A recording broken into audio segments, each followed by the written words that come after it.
Meu nome é Mário Festa, fui professor de meteorologia do IAG, que era originalmente Instituto Astronômico e Geofísico da Universidade de São Paulo, e que numa fase mais recente passou a ter o nome de Instituto de Astronomia, Geofísica e Ciências Atmosféricas da Universidade de São Paulo. Eu ingressei no IAG em fevereiro de 1967, como técnico em observação meteorológica. Eu não conhecia nada da atmosfera, nada de detalhes que passaram a fazer parte da minha vida, e acabei me apaixonando por essa área fantástica, porque eu vi coisas que aconteciam, mas que a gente não tinha noção, por falta de mais informações. Então, durante alguns anos, trabalhei como observador meteorológico, fazendo as medidas de parâmetros atmosféricos, como a temperatura, pressão, observação de nuvens, medidas da chuva, evaporação e assim por diante. Esse acervo de dados pertence à estação meteorológica, que originalmente veio a ser instalada no Parque Cientec, que era a sede original do IAG, lá no bairro da Água Funda, e que preserva e continua coletando essas informações sobre a atmosfera até a presente data. Isso é feito hora por hora, todos os dias do ano, das 7 da manhã até as 24 horas. E nesse aprendizado, então, eu consegui ver como que as nuvens interagem, produzindo seus fenômenos, como o caso das chuvas, trovões, ventanias, granizo e assim por diante. E acabei, então, mais tarde, entrando no esquema de fazer um estudo de pós-graduação, quando eu fui contratado como docente. Nessa época ainda não existia a graduação na parte de meteorologia, então eu fiz num instituto próximo, que era do IAG, aqui na cidade universitária, que era o Instituto Oceanográfico. Foi a área mais próxima que eu consegui obter. E então eu acabei ficando com o título de mestre em oceanografia na modalidade de meteorologia. E aí passei a lecionar oficialmente quando começou o curso de bacharelado em meteorologia do IAG em 1977.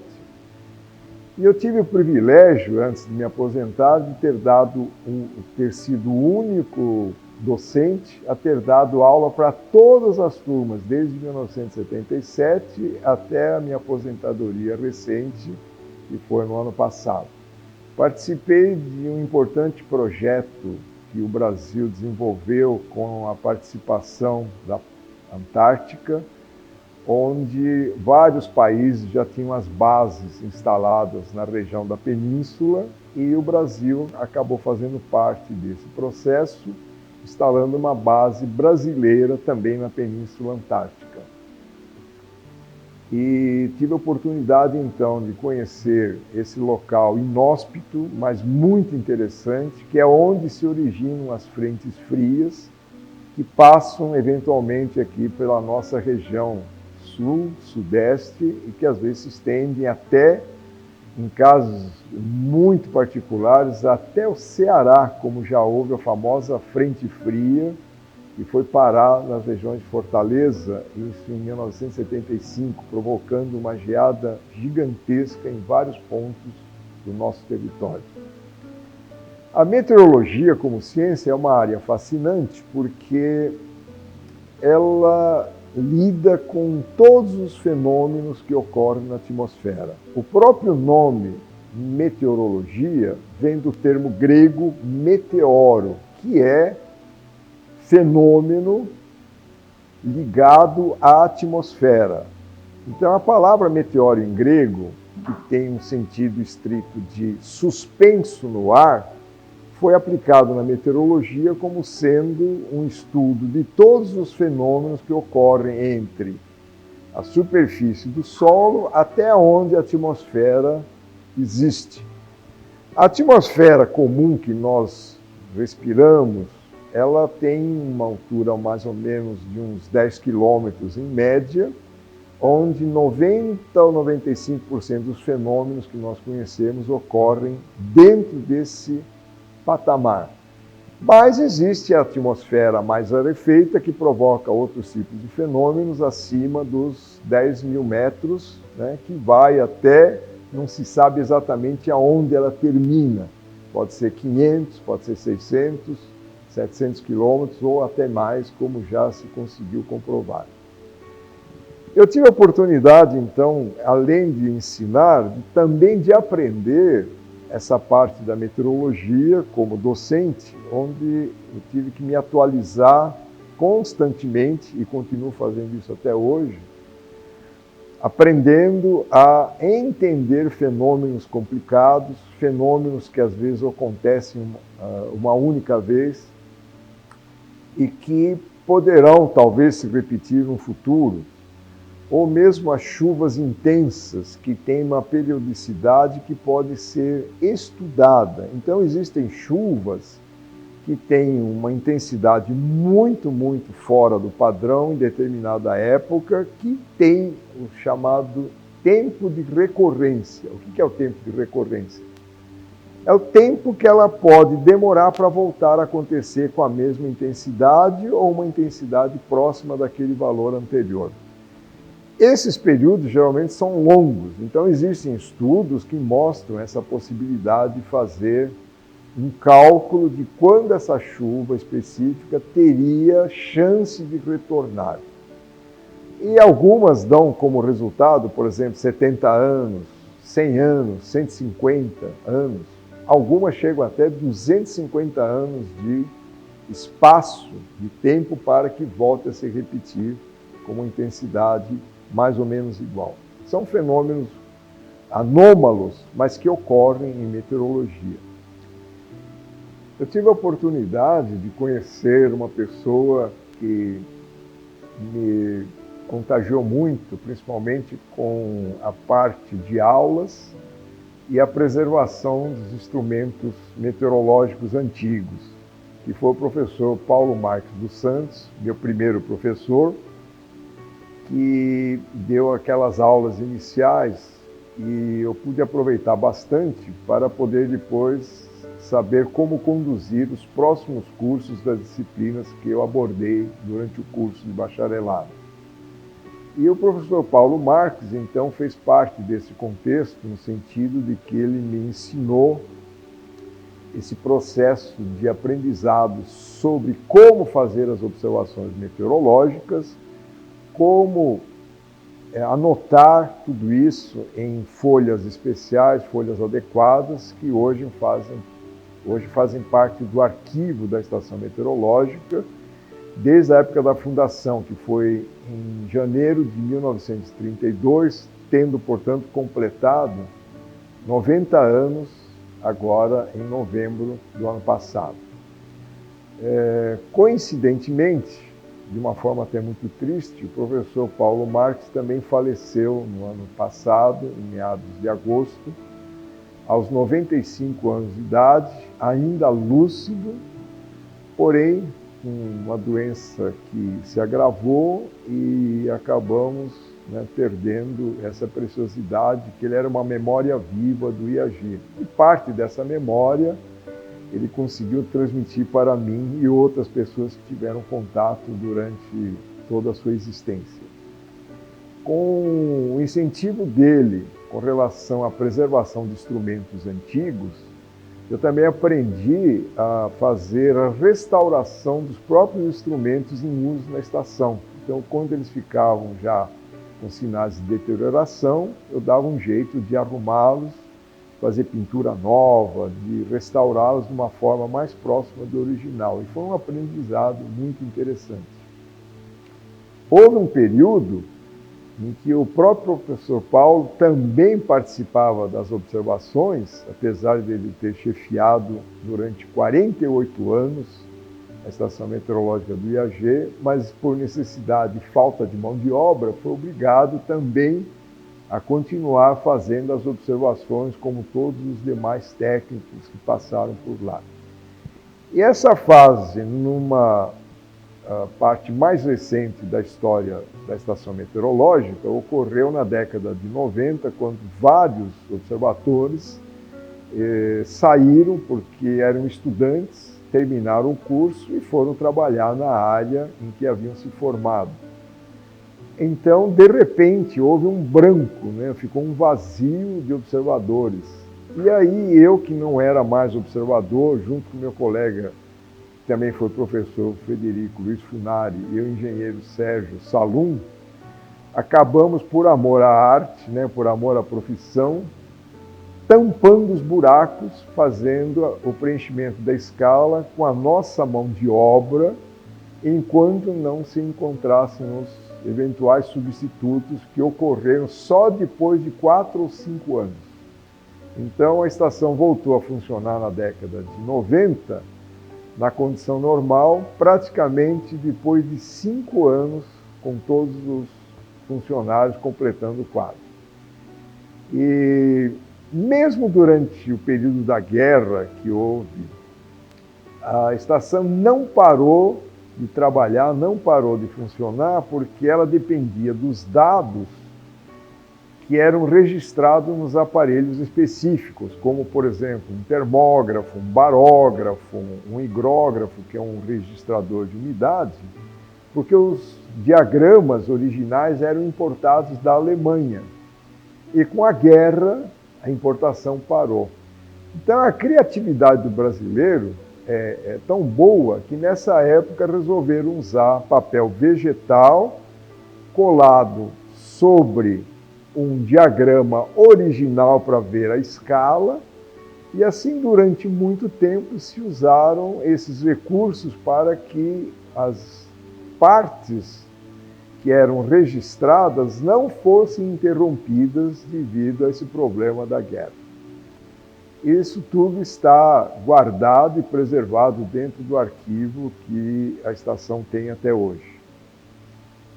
Sobre a minha atividade junto à estação meteorológica, eu posso dizer que é uma atividade que sempre foi gratificante, por ser muito diferenciada dia a dia, muito diversificada na abordagem, porque eu, a partir da década de 80, quando retornei para a estação meteorológica, porque eu fiquei 10 anos fixo na cidade universitária no início do curso, porque era necessário que os docentes permanecessem lá o maior tempo possível, já que eram poucos que lecionavam.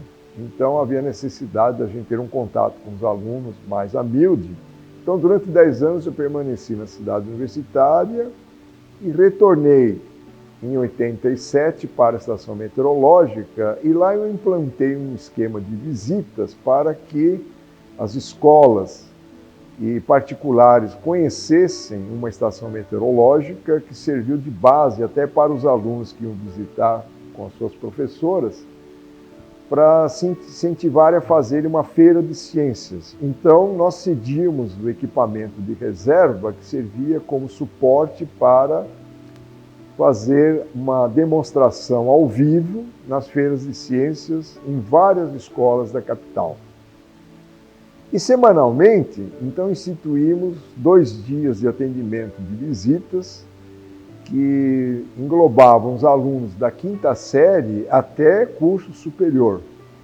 E isso foi se multiplicando de uma forma que praticamente não se conseguia mais vencer a quantidade de pedidos. Então, em questão de poucos dias, de cada começo de um semestre, a gente lotava a agenda. Então havia já filas, né, de escolas esperando para que, se houvesse uma desistência, aquela determinada escola poderia ocupar o lugar, ou ocupar a vaga. Não havia chance de se fazer isso diariamente, porque não havia gente suficiente para poder dar esse atendimento, né, 8 horas por dia. Então, por isso que havia uma limitação.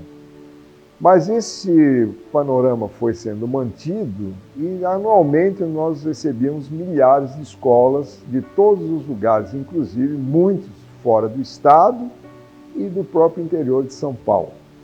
Era uma experiência gratificante porque incentivava até os alunos a poderem ingressar numa área que era pouco conhecida, pouco divulgada, chamada, né, de meteorologia. A meteorologia sempre foi encarada como previsão de tempo, mas a previsão de tempo é uma das poucas coisas que ela faz. A abrangência é muito maior, então ela trabalha na agricultura, trabalha na parte da engenharia, tem áreas específicas em todos os setores, inclusive uma mais recente que é chamada biometeorologia, ou seja, como que a atmosfera e os fenômenos influem na saúde das pessoas, dos animais e também das plantas. Então como a gente chama numa linguagem popular, é um prato cheio para você aproveitar o que ela pode oferecer e beneficiar todas as áreas do conhecimento humano. Então, se nós pegarmos o alfabeto da letra A até a letra Z, praticamente todas as letras têm alguma atividade de alguma área ou ciência relacionada com a meteorologia. Vou dar um exemplo. Arquitetura. Você não faz uma boa arquitetura, um bom projeto, se você não conhece as condições médias do clima, do local onde você vai construir qualquer coisa, seja um prédio, uma casa, um recinto ou um estádio, por exemplo. Depende da orientação do sol, da iluminação, da ventilação, da temperatura média, dos ventos e assim por diante. Então, tudo que se relaciona com a nossa vida está amarrada com a atmosfera, está amarrada com a meteorologia. E, como eu falei, da letra A até a letra Z. Então, você passa, por exemplo, pela biologia, que é a letra B, comércio, que depende da meteorologia e das informações que ela pode te ajudar a fazer uma programação das suas vendas ou das suas fabricações, dependendo do tipo de artigo que você produza, que depende das condições de tempo. Então, por exemplo, indústria de sorvete, né? Ela precisa fazer uma programação de quanto ela vai produzir num determinado período, que é verão, que é diferente da produção que você faz no período de inverno. E vai por aí. Então, a defesa civil, letra D, engenharia. Vários tipos de engenharia, principalmente a civil, depende de informações meteorológicas. Não vou falar de todas, porque a lista é longa, são 26 letras, mas a última, por exemplo, que é a letra Z, entra a zootecnia. Como, então, que a influência do tempo mexe com a saúde dos animais, prevenção de pragas que proliferam em determinadas épocas muito úmidas, né, e assim por diante. Um dos resultados muito interessantes e importantes dessa parte registrada das observações meteorológicas da estação do IAG é sobre a temperatura do ar que foi coletada desde 1933 até hoje e que a média anual tem subido gradativamente, de uma forma suave, mas gradativamente até hoje. Esse é um fator preocupante porque não existe indício de que isso está diminuindo ou vai parar, ou se simplesmente vai estacionar.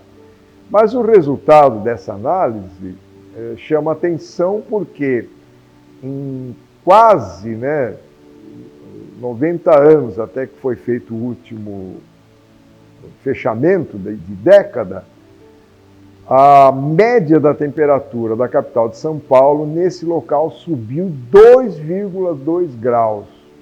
Parece pouco em 90 anos, mas é extremamente sério, porque isso mostra que o clima local já foi afetado e continua sendo afetado. Por que aconteceu isso? Embora o local seja preservado, que é uma mata atlântica, Mas ela já foi destruída em boa parte, quando resolveram rasgar parte dessa floresta natural, fazendo a imigrantes. Então, milhares de árvores foram ao chão. Houve invasão na periferia do Parque do Estado, já desde remota data, de pessoas que não tinham onde fazer um barraco, uma casinha, aproveitaram então uma área que é estadual, mas que não havia como você controlar esse tipo de fronteira, quer dizer, onde termina a parte que é particular e a outra que é do Estado. Isso então criou, né, situações de invasão de terras e que é difícil você tirar. Com isso, o parque reduziu um pouco a sua área e algo que não existia na década de 30 eram os bairros vizinhos, que foram sendo criados, foram crescendo, foram se espalhando. Então, hoje nós temos milhares e milhares de casas, prédios, avenidas, ruas pavimentadas que, no lugar de ter árvore que absorve a energia de uma forma favorável, você tem os prédios e as casas e o asfalto que absorve e devolve imediatamente para a atmosfera, tornando-a mais quente do que o normal. São as chamadas ilhas de calor, que é uma expressão que se usa em meteorologia para caracterizar lugares onde a temperatura média aumentou de uma forma artificial. Foi o homem que introduziu essa parte, essa questão. E com isso, então, a área do parque, que embora ainda preservada, com a parte verde, existe ainda muita vegetação, assim mesmo deu a sua resposta. A temperatura aumentou 2,2 graus. Isso vai parar? Ninguém sabe, nós não temos a resposta. Mas é importante que se tenha consciência, porque se chegarmos a um extremo e que o nosso controle, né, escapa da nossa mão, nós vamos aumentar essa temperatura muito mais durante as próximas décadas e não sabemos o que vai acontecer com a vida, com a vegetação e as pessoas que moram nessas proximidades. Seguramente elas vão ter um distúrbio muito grande provocado pela alteração da temperatura do ar.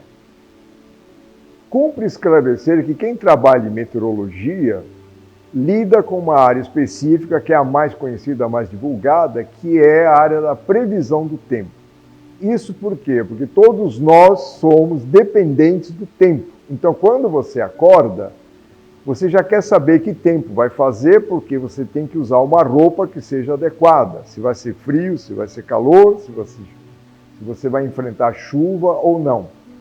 Então, a previsão do tempo é uma coisa muito séria em meteorologia, que melhorou significativamente nas últimas décadas, principalmente com o advento do satélite. O satélite é um instrumento razoavelmente recente que permite que a gente veja a atmosfera de cima e não de baixo somente, como fazem as estações meteorológicas. E ajuda muito na previsão. E também tem o aspecto dos radares meteorológicos, que são equipamentos específicos para observar as chuvas e as tempestades, que nos dão informações precisas sobre onde elas estão ocorrendo e qual é a quantidade de chuva previsível através das antenas do radar. Muito bem, com tudo isso, ainda existe chance de erro numa previsão. Por quê? Porque a atmosfera é um gás livre, não fica preso numa caixa onde você pode diminuir o volume, aumentando a pressão, pode fazer mudar a temperatura ou umidade para ver qual é a resposta que você vai ter. Tudo isso ocorre espontaneamente ao ar livre. E por ser o ar livre, ele está sujeito a interferências por onde ele passa. Então, se ele passa sobre uma região de água, ele vai adquirir mais umidade. Se ele passa numa região seca, ele vai ser um pouco mais seco. Se ele passa numa região de floresta, também vai adquirir mais umidade, e assim por diante. Então, dependendo da região por onde esse ar passe, nós vamos ter respostas diferentes. Então, enquanto você está fazendo o boletim da previsão do tempo, a atmosfera está mudando junto com você. Você escrevendo, você fazendo a previsão e ela está alterando. Então, existem casos em que se formam tempestades em questão de pouco tempo. Às vezes, no máximo 1 hora, 2 horas, uma tempestade pode ser deflagrada e que não havia sido prevista, talvez, no boletim anterior. Antigamente, quando os aviões saíam de São Paulo para o Rio de Janeiro, o boletim levava mais de 1 hora para ser feito, porque era feito manualmente, e o avião chegava lá em 50 minutos, né? Então era um contraste, quer dizer, enquanto você ainda estava fazendo o boletim, o avião já chegava. Isso causava problemas. Mas graças à eficiência, à modernização e os recursos atuais dos equipamentos, a previsão acerta em até mais de 95% dos casos. Agora, então, de brincadeira, eu falo que quando nenhuma previsão correta você possa fazer, a sugestão é dar a previsão de chuvas esparsas em pontos isolados. Essa não falha nunca.